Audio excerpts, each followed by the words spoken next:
Hello everyone. So today we are going to start with our fifth chapter, that is interacting with database. So last lecture ला आपण बघितलं होतं that is networking basics. So आपण आज database related activities सगळ्या बघणार आहोत. Database activity चालू करायच्या आधी आम्हाला सांगायचं आहे की तुम्हाला इथं आपण database related सगळ्या activities बघणार आहोत.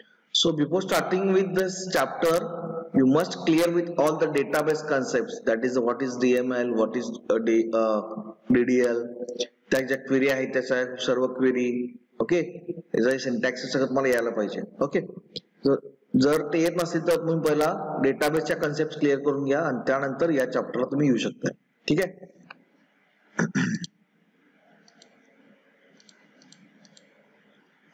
So first of all, database. So database मध्ये काम करत असताना जसं आपण आधी एसक्यूएल मध्ये तुम्ही मागच्या वर्षी बघितलं असाल सेकंड इयरला असताना की तुम्ही इथं एसक्यूएल क्वेरी फक्त फायर करता आणि चेक करता. तर इथं आपल्याला काय करायचं आहे, जावा मध्ये शिकायचं आहे. सो फ्रंट एंड शिकायचं आहे. So first of all introduction to JDBC ODBC. Okay, so JDBC or Java database connectivity, J D BC. So it's a Java database connectivity. It's a JDBC. The specification from Sun Microsystem. So सगळ्यांना माहिती आहे आपल्याला की Java develop केले Sun Microsystem ना. So it's a specification from the Sun Microsystem. It provides a standard abstraction, that is standard API or protocol for Java application to communicate with various databases. Okay, जे आपण various databases आपल्याला communicate करणार आहे. आता database म्हणजे आपला जो access असेल, SQL असेल, ओरॅकल हा असेल. ठीक आहे, आणि तो आपल्या जावाच्या प्रोग्रामची कम्युनिकेट करणार आहे. Provides a language with Java database connectivity standard. Okay, it is used to write program required to access databases. म्हणजे तुम्ही मागच्या वर्षी एसक्यूएल किंवा ह्याच्यावर बघितलं होतं ओरॅकल मध्ये. ठीक आहे, मी तिथे काय करत होता, डायरेक्ट डेटाबेसशी डायरेक्ट इंटरॅक्ट करत होता क्वेरी पास करून. तिथं आपल्याला काय करायचं आहे, जावा मध्ये प्रोग्राम्स लिहायचे आहेत. तुम्हाला डायरेक्ट ऍक्सेस नाही मिळणार आहे एसक्यूएलचा. तर इथं तुम्हाला प्रोग्राम लिहायचे आहेत जो तुमच्या डेटाबेसला ऍक्सेस करेल. ओके, त्यासाठी आपल्याला जेडीबीसी ओडीबीसी लागतं. ठीक आहे. JDBC along with the database driver is capable of accessing the database and spreadsheets. Okay, so it's a driver. Okay, it's a JDBC database driver. Okay, so now ह्याच्यामध्ये मला एक point mention करायचा आहे की JDK 5, 6, 7, 8 जे versions आहेत त्यामधला initial part हा 6, 7 ला base पकडून केलेला आहे. त्यानंतर 8 आता अवेलेबल आहे. ठीक आहे.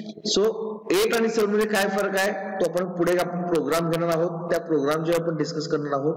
पण सुरुवातीचं प्रॅक्टिस करताना तुम्ही जेडीके 7 वरती करा. ठीक आहे, त्यानंतर आपण 8 ला मायग्रेट करायचं आहे.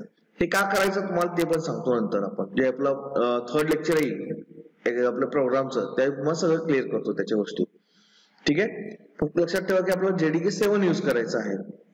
The enterprise data stored in the relational database, that is RDB, can be accessed with the help of JDBC APIs. आपण इथे APIs वापरणार आहोत. The purpose of JDBC: enterprise application that created using the Java technology. आपण जे काय applications तयार करणार Java technology use करून, need to interact with the database to store application specific information. Say for example आपण ERP consider केली तर त्यामध्ये आपण जो डेटाबेस फीड करणार आहे, जो डेटा भरणार आहे तो आपण ऍक्सेस करताना with the help of Java करणार आहोत.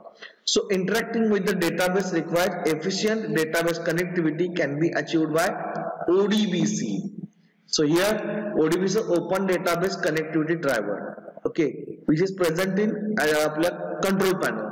Okay, this driver is used to with JDBC to interact or communicate with various kinds of databases. See the example सांगितले Oracle, Access, MySQL, SQL Server database. Okay, so JDBC हे driver आहे, JDBC ODBC. त्याचा use करून आपण आपल्या डेटाबेसला access करणार आहोत with the help of this programming language. So basically it has two architectures, as we all know.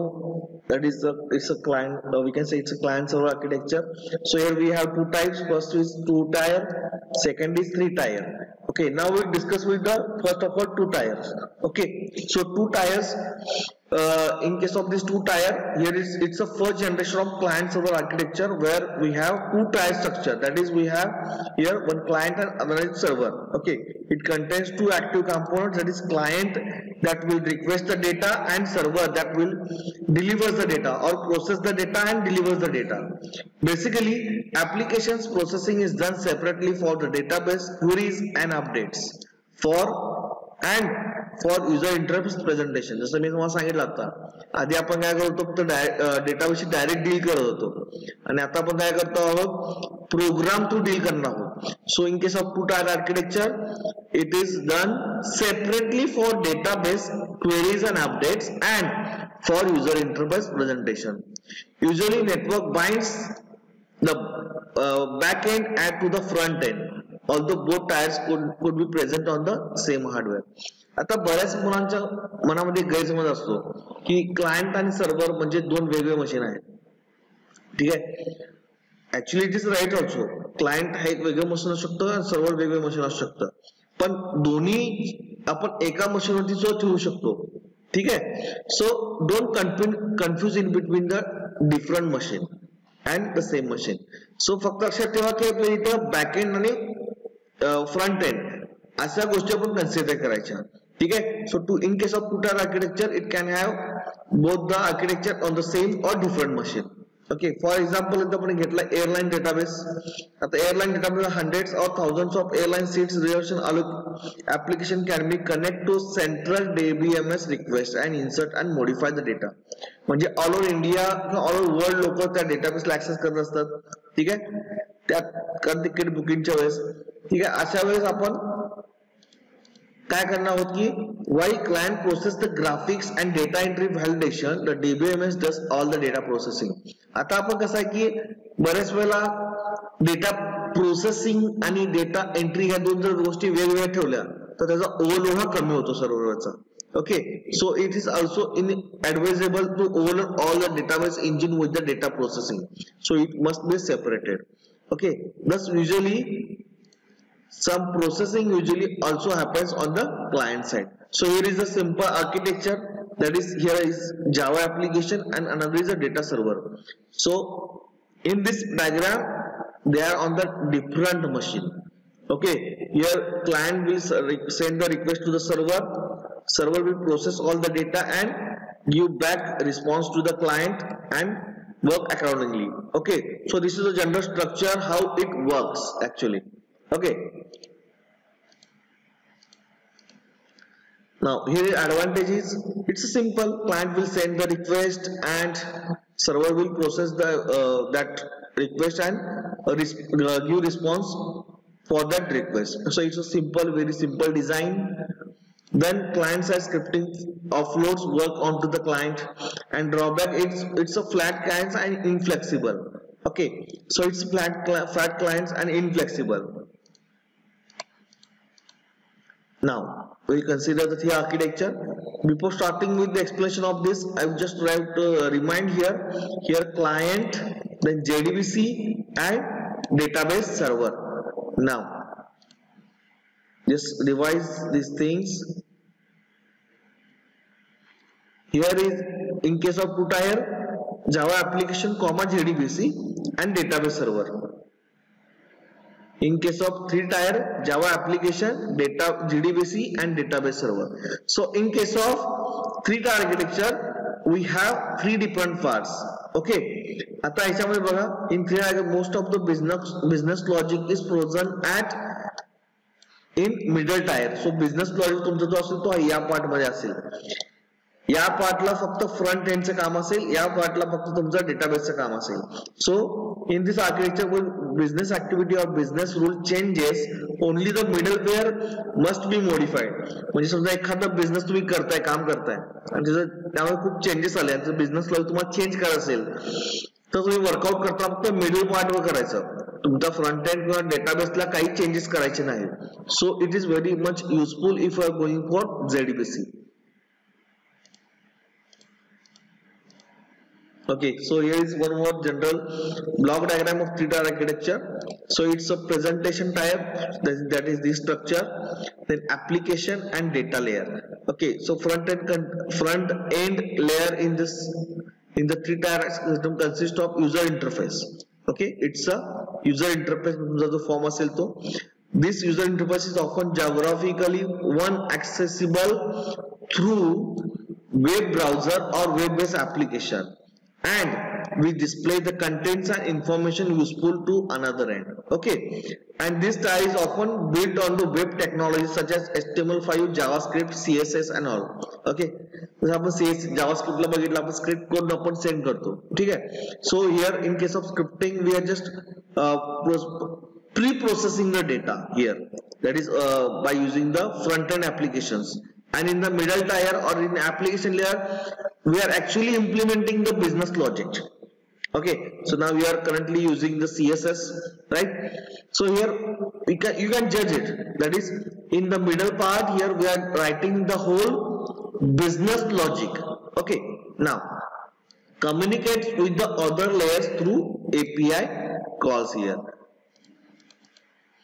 Now next is application tier, that is I discuss here. This application tier contains the fundamental business logic, drives an application core capabilities, and it is often written in Java, .NET, C#, Python, C++, etc. And in case of data tier, it is directly dealing with the database only here. Okay, directly dealing with the database or data storage system. Example as MySQL, Oracle, PostgreSQL, MySQL server, Mongo database. Okay, data is accessed by application layer via API calls. So here are some advantages. It's a very flexible. It can change one part of without affecting the others. It can connect to different database without changing the code. म्हणजे समजा आपला काय झालं की आपलं business logic change केलं, आपण business logic change केला आणि नंतर आपण तुम्हाला एखादे एक्सटेन्शन करायचे असतील तर तुम्ही डायरेक्टली एखादा व्ह्यू वगैरे तयार करून आपल्या डेटाबेसचा तुम्ही तो प्रॉपरली इम्प्लिमेंट करू शकता इथं. Okay, specialization. So here it can be cache queries, cache आहे, cache करता येतो आपल्याला इथं. It can implement proxy or firewalls too. Okay, so sometimes print server also. Okay, so drawbacks are higher complexity. It is very difficult to manage a three-tier architecture. Okay, we need sometimes separate person to manage all these activities. Higher maintenance, hardware cost वाढली तर maintenance वाढणार आहे. लो network efficiency, कारण आपण प्रत्येक आपल्याला network traffic check करावं लागणार आहे. मोर पार्ट्स टू कॉन्फिगर, मशीन वाढले, तुमचं नेटवर्किंग वाढलं तर तुमचं बाकी सगळ्या मेंटेनन्स ऍक्टिव्हिटी. अशा पद्धतीने आपण आज जे काही बेसिक कन्सेप्ट आहेत आपल्या 5व्या चॅप्टर मध्ये बघितले आहेत. बाकी उरले सगळे पॉइंट्स आपण नेक्स्ट लेक्चरला बघणार आहोत. So thank you.